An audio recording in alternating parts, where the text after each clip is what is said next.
Hey guys, welcome to the next tutorial of ethical hacking and penetration testing via Kali Linux. So in the previous tutorial, I taught you about these different viruses, and I told you that polymorphic virus was the most dangerous of all one, because if you have sufficient knowledge about writing a virus, then you can go ahead and do something like create one virus and program it in such a way that creates a Trojan horse, and that Trojan horse again infects the computer and it creates a virus, and that again the new virus goes ahead and changes the binary code, it creates a macro virus. So you can create one single virus that creates multiple viruses with different binary codes, and it also goes ahead and changes the binary pattern of each and every other virus, and it has multiple viruses to work in every other way. So you can go ahead and you have the polymorphic virus, you can work in a stealth way, you have the microvirus, the boot sector virus, and in short you have everything that you need. So it might be way more than dangerous, but a normal person won't be able to write that because it will have much more complication. But again, still, if there are a group of people, like 2 or 3 different people, they may go ahead and spend up time together and write this down. So these are different types of viruses that I have taught you till now. Now let's take a look at the most dangerous viruses of all time. And before I proceed, these are the few signs that your computer is infected. If your computer functions slower than normal, if it responds very slowly and freezes, restarts automatically, or see uncommon messages that you don't know about, and dialog boxes, and some of the applications don't work at all. These are a few examples. There are other examples which also infect only your browser, such as you may see some options in the top right corner over here stating that the browser settings have been changed. Most of the time it does if you have Windows 7 or any newer version.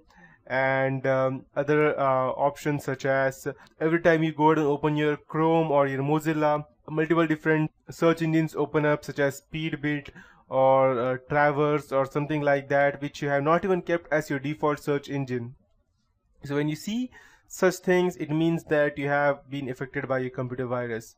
And if you want to go ahead and save your computer at that point of time, save your data, the most stupidest thing that the people do is that they go ahead and take a backup of all their data inside a pen drive, and then they go ahead and normally format it. But you don't go ahead and see the most logical reason behind that, because when you go ahead and take a backup, you're also taking a backup of the virus, not just your data.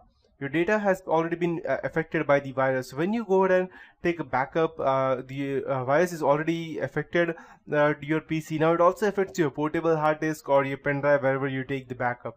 And then after formatting, your computer is once again normal. You go ahead and insert that pen drive, then again your computer is affected. So that is the most retarded way that one can go ahead and take a backup of all time. So you might be wondering that what to do in such case. You can either go ahead and format the whole PC without taking your backup, that would be one way, or go ahead and download any antivirus so that you can scan your computer. But downloading another antivirus and then scanning a computer may be hard again, because there are some viruses which does not allow at all. Once they have infected, they does not allow at all to go ahead and download any antivirus or install any antivirus from the outside. They will not even allow the antivirus to work at all. They will automatically distort it and it won't even work. So what to do at this point of time? The best way, if you ask me, would be to go ahead and use a live USB CD. Or a live USB or a live CD of a Ubuntu or any other Linux distribution, or even a Unix would be fine. Just go ahead, insert that on one of your USB drives or your CD-ROM, and then go ahead and take a backup of each and everything.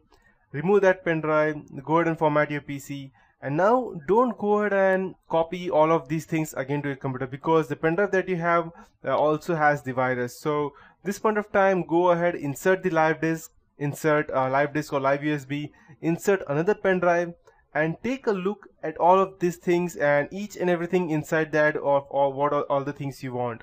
Each and every folder you need to go ahead and check, and don't copy the folder at any point of time. Create a new folder in the new computer and then copy whatever you want, and then only you will be safe. So these are the few things that you can go ahead and do in order to save yourself from different other types of viruses. So yeah, after that I told you that I would be teaching you the most dangerous virus of all times. So the first half of the 70s or late 60s or early 70s, you can say, there were rabbits. Yeah, you heard me right. Rabbits cloned themselves and they occupied the system resources, slowing them down the productivity. So rabbits was one of the most dangerous virus of all time before the early 70s or the late 60s or whatever.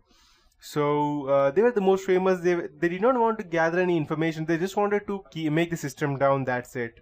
After that, in the early 70s, we had the creeper. The creeper was capable of entering a network by itself, transferring a copy of itself to the system, and that is quite creepy if you ask me.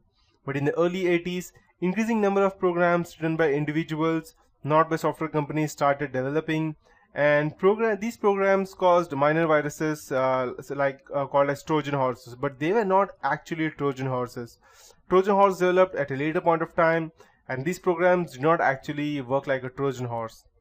After that, in 1986, we had brain virus, which were created by Amjad and Basit Farooq Alvi. They were spread through floppy disk and they infected the boot records and not the computer hard drives. They only affected the boot records. And they are from Lahore, Pakistan. There were different viruses such as Lahore, Pakistani brain A, UIUC virus.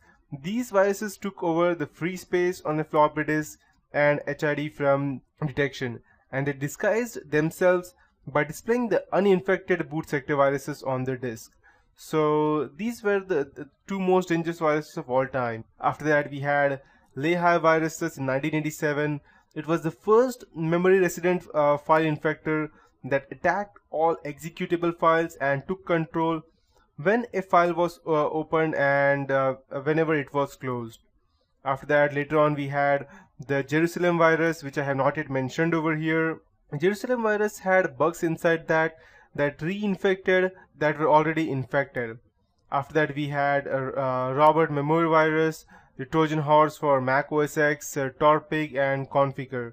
So these were also more important, but we had other different types of viruses such as Robert Morris worm, that made a worm that invaded ARPANET computers, disabled 6,000 computers on the network by overflowing their memory banks with the copies of itself.